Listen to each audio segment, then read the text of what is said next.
সুপ্রিয় দর্শক মণ্ডলী, আমাদের দেশটারে কত ভালোবাসি, সবুজের বুকে শেফালির হাসি, মাঠে মাঠে চলে গরু, নদী বয়ে যায়, বইতে বইতে আজ আমরা কোথায় চলে এসেছি? হাজিনগর গ্রাম থেকে গুগুডাঙ্গা গ্রামে যাওয়ার পথে প্রায় ৬০০ তালগাছ দাঁড়িয়ে আছে, যাহা প্রতিদিন হাজারো বৃক্ষপ্রেমী ও ভ্রমণ পিয়াসীরা আসেন এই তালগাছ দেখতে। চাই না আমি সেই ভালোবাসা, যে ভালোবাসা হয় না কখনো কারো। কে কার হয়েছে এটা আমি জানি না, তবে এই ডিজিটাল যুগে ফেসবুকে হয় প্রেম আর মোবাইলের ভিডিও কলে হয় ভালোবাসা। বলছি আমি ঘুঘুডাঙ্গার নিয়ামতপুরের তালতলার কথা। ১৯৮৩ সালে পর্যন্ত প্রায় ৭০০ তাল বীজ রোপণ করেন। সেই থেকে মহাদেবপুর উপজেলায় একজন বৃক্ষপ্রেমী ভিক্ষুকের হাতে লাগানো এই তালগাছগুলো, যার নাম গহের আলী।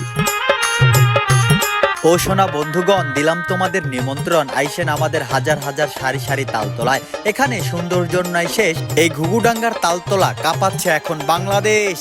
দীর্ঘ ২০ বছর ধরে একক প্রচেষ্টায় ভিক্ষার টাকায় তালের আটি জমিয়ে মজুমদার মোড় থেকে ঘুঘুডাঙ্গা পর্যন্ত সারিবদ্ধ তালগাছ এবং নওগাঁ ও রাজশাহী মহাসড়কের নওহাটা থেকে বেলি ব্রিজ এলাকা ও রাস্তা সহ আশেপাশের রাস্তায় প্রায় ১২,০০০ তালগাছ রোপণ করেন এবং তার অক্লান্ত পরিশ্রমের মাধ্যমে তালগাছগুলো বড় করে তোলেন, যাহা বর্তমানে ভ্রমণ কেন্দ্র ও ঐতিহাসিক স্থান হিসেবে পরিচিতি পায়।